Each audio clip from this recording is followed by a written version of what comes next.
Assalamu alaikum. Your today's lecture is about flow of materials. इससे पहले हमने population community के बारे में पढ़ा था लेवल्स को स्टडी करने के लिए, ठीक है।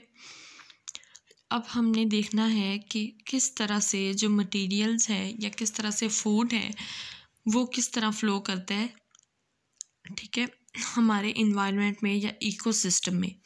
The materials flow from one trophic level to the next by means of food chains and food webs, ठीक है। एक ट्रॉफिक लेवल से दूसरे ट्रॉफिक लेवल तक मटेरियल जो है फूड चेन्स और फूड वेब्स के ज़रिए फ़्लो करता है। अब हमने देखना है फूड चेन्स कैसे बनती हैं, क्या है food chains. A food chain is a series of organisms with an ecosystem. एक इकोसिस्टम के अंदर ऑर्गेनिजम्स की सीरीज़ को कहते हैं फूड चेन। और इसके अंदर क्या होता है कि हर ऑर्गेनिज़म जो हर नया उसके अंदर ऑर्गेनिज़म है वो दूसरे पे डिपेंडेंट होता है फूड के लिए, ठीक है। Each organism feeds on the one before it. Her organism जो उससे पहले है उस पे डिपेंड करता है, ठीक है, अपनी फूड के लिए। Feeds on the one before it and is fed by one after it. और जो उसके बाद आएगा उसकी खुराक बन जाएगा खुद, ठीक है। A food chain is a series of organisms with an ecosystem in which each organism feeds on one before it and is fed by the one after it, ठीक है। The base of the food chain is always formed by a plant। सब अब base क्या होगी food chain की, जाहिर है वो एक प्लांट होगी जिसको कंज्यूम किया जाएगा, ठीक है, जो कि खुद प्रोड्यूसर होगा और उसको कंज्यूम किया जाएगा बाद में आने वाले से। जो बाद वाला ऑर्गेनिज्म होगा फूड चेन के अंदर वो पहले वाले को कंज्यूम करेगा। तो बेस में क्या आएगा, उसकी प्लांट होगा एक, या जिसको हम कहेंगे प्रोड्यूसर होगा, और उसको कंज्यूम किया जाएगा एक कंज्यूमर से, ठीक है। कंज्यूमर उसको कंज्यूम किया जाएगा और उसके बाद वाला होगा सेकेंडरी कंज्यूमर, और उसके बाद जो आएगा वो होगा टर्शरी कंज्यूमर। इसी तरह ये एक चेन चलती जाएगी जो कि फूड चेन बनाएगी। It is eaten by a primary consumer which is preyed upon by a secondary consumer, ठीक है। अब ये जो प्राइमरी जो प्लांट है प्रोड्यूसर है ये प्राइमरी कंज्यूमर से कंज्यूम किया जाएगा। इसके बाद ये जो प्राइमरी कंज्यूमर है इसको भी प्रेडेशन का बनेगा, और सेकेंडरी कंज्यूमर जो है वो इसको प्रे करके इसको भी ईट अप कर लेगा, ठीक है। This secondary consumer may be eaten by a tertiary consumer. A food chain involves a nutritive interaction. इस तरह से क्या होता है कि जब एक ऑर्गेनिज्म दूसरे को खाएगा और दूसरा तीसरे को जो तीसरा है वो दूसरे को खाएगा, दूसरा पहले को खाएगा, इस तरह से एक इंट्रैक्शन बन जाता है, ठीक है। न्यूट्रिएंट्स का और मटेरियल्स का फ्लो स्टार्ट हो जाता है। तो ये क्या होता है कि इसके अंदर न्यूट्रिटिव इंट्रैक्शन पैदा हो जाता है अमंग दी बायोटिक कंपोनेंट्स। और ये सारे जो कंज्यूमर्स हैं या प्रोड्यूसर हैं ये क्या है, इकोसिस्टम के बायोटिक कंपोनेंट्स हैं, ठीक है। इनसे बनती है food chain. Usually there are 4 और 5 ट्रॉफिक लेवल्स। ट्रॉफिक लेवल किसको कहते हैं कि एक ऑर्गेनिज्म है, दूसरा उसको खाएगा, तीसरा सेकंड वाले को खाएगा। ये क्या है, ये लेवल्स हैं और इनको क्या कहा जाता है, ट्रॉफिक लेवल्स हैं। तो 4 या 5 ट्रॉफिक लेवल्स इस तरह से बन जाते हैं।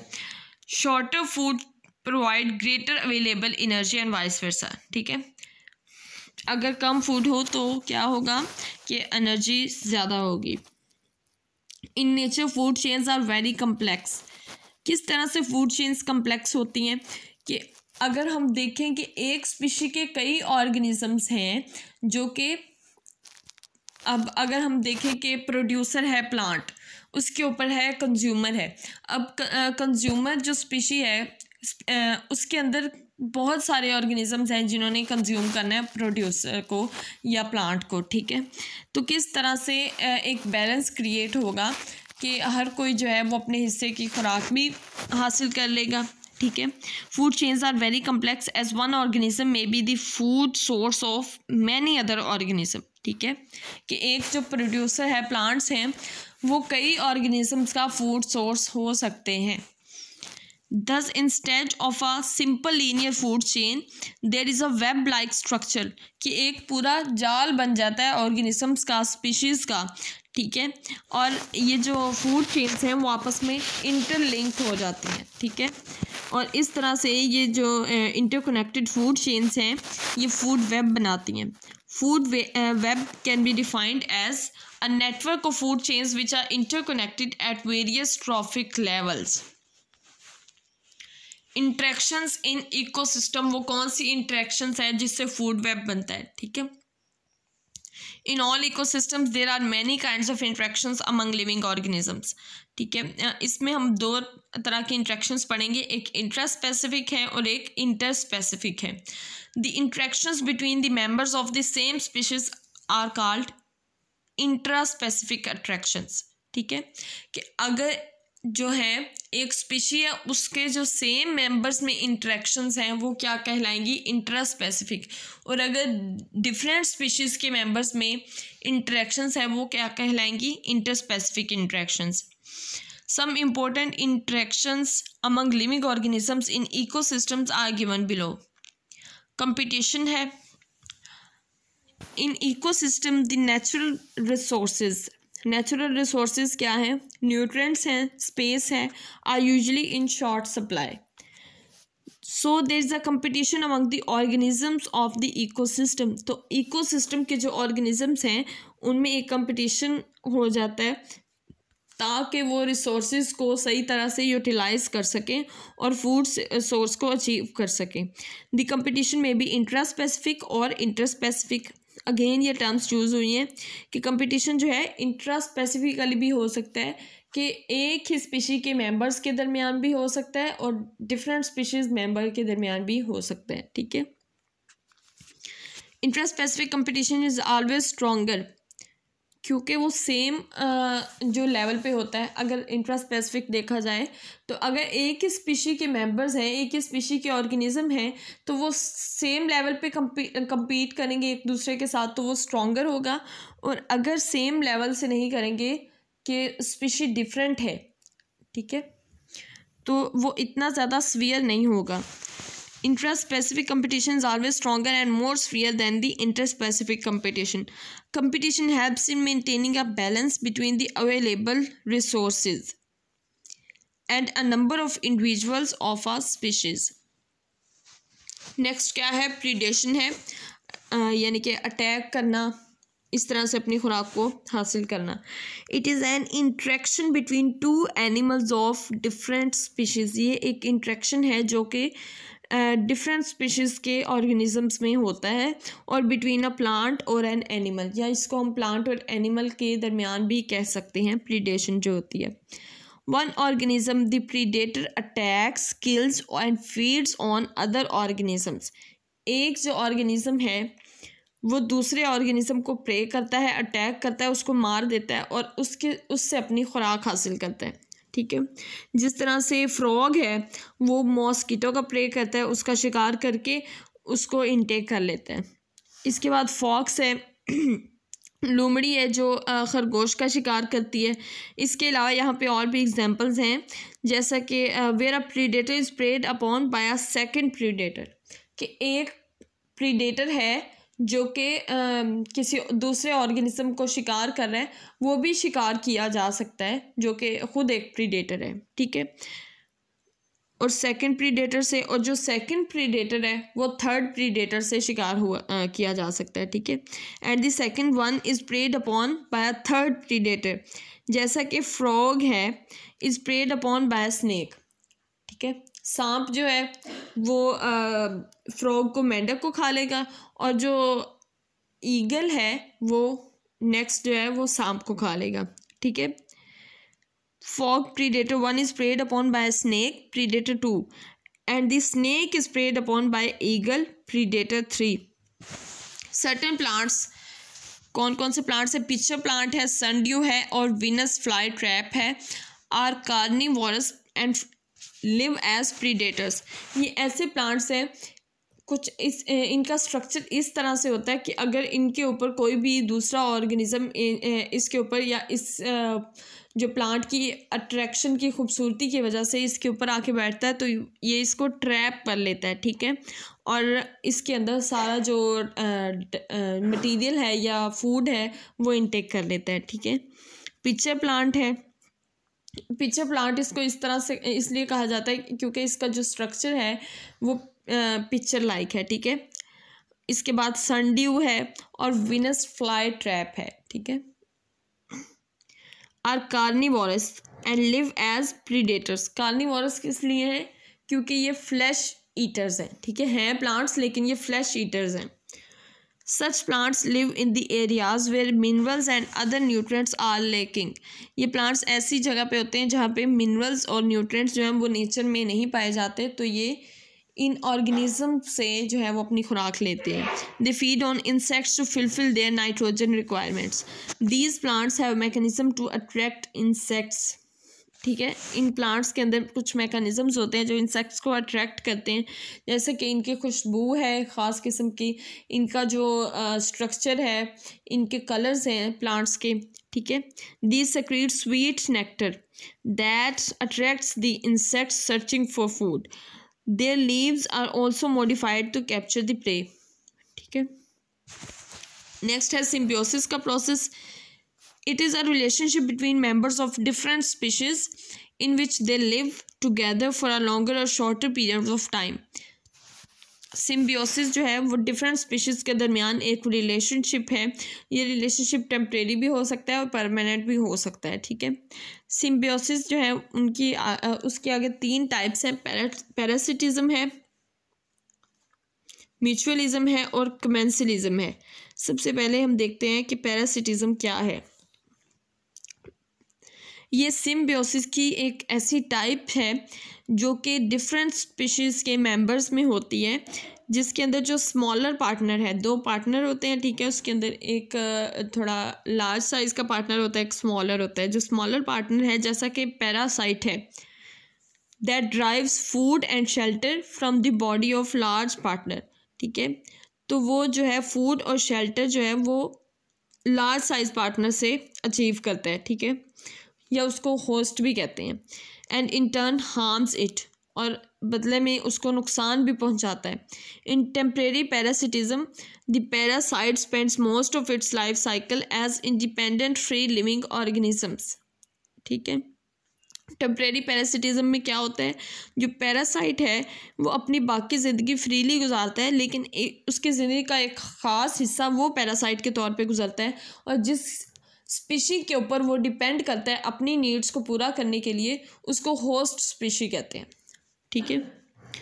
प्रीडेटर प्लांट्स कौन से होते हैं? लीच है, जैसा कि बेड बग है, मॉस्किटो है। ये क्या है? Temporary parasites of human.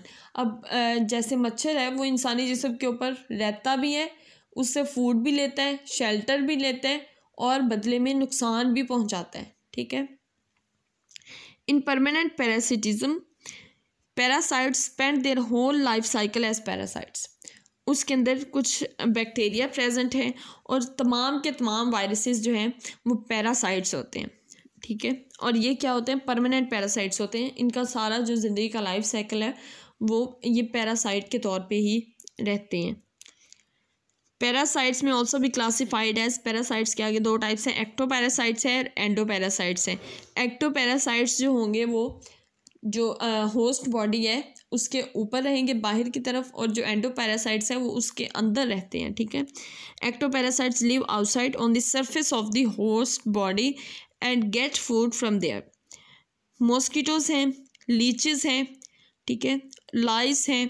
ये क्या है? एक्टोपैरासाइट्स हैं। लाइस का पता है आप लोगों को, ये तो ऊपर हमारी जो हेड की सरफेस है उसके ऊपर रहती हैं, नुकसान भी पहुंचाती है, फूड भी हासिल करती हैं और शेल्टर भी लेती हैं। Endoparasites live inside the body of the host and get food and shelter, जिसके अंदर प्रेजेंट है बैक्टीरिया हैं, वायरसेस हैं, टेपवर्म है, स्कैरिस है, स्कैरिस जिनको पेट के कीड़े कहा जाता है, स्कैरिस लुम्ब्रिकस। एंड अमीबा है, प्लाज्मोडियम है, ठीक है। प्लाज्मोडियम का हमें पता है जो मलेरिया काज करता है। Are the examples of endoparasites. Some plants as Cuscuta also called dodder are parasites on other plants. ठीक है, ये जो प्लांट्स हैं ये भी कुछ पैरासिटिकली इनका लाइफ साइकिल होता है और ये दूसरे प्लांट्स के ऊपर सस्टेन करते हैं। Parasitic plants grow special types of fruits haustoria on to the host body and suck the required nutrients from the vascular tissues of the host. Next there is mutualism. ये इस तरह की symbiotic interaction है जिसके अंदर जो दोनों जो हैं पार्टनर्स हैं म्यूचुअलिज्म में, ठीक है, वो बेनिफिट लेते हैं और किसी एक को भी नुकसान नहीं होता। ठीक है, उसके अंदर दोनों पार्टनर्स को बेनिफिट होता है। फॉर एग्जांपल टर्माइट्स हैं। टर्माइट्स जो है दीमक जो है वो जो लकड़ी है उसको खाते हैं। Are not able to digest it, खाते हैं लेकिन उसको डाइजेस्ट नहीं कर सकते। तो उनकी जो इंटेस्टाइन होती है उसके अंदर एक प्रोटोजोन रहता है। जो प्रोटोजोन है उसके पास होता है सेलुलेज एंजाइम जो कि सेलुलोज को डाइजेस्ट कर सकता है। सेलुलोज जो है वो वुड का मेन मटेरियल है। ठीक है, तो क्या होता है, it secretes cellulase enzyme to digest the cellulose of wood. In return the termite provides food and shelter to the protozoan.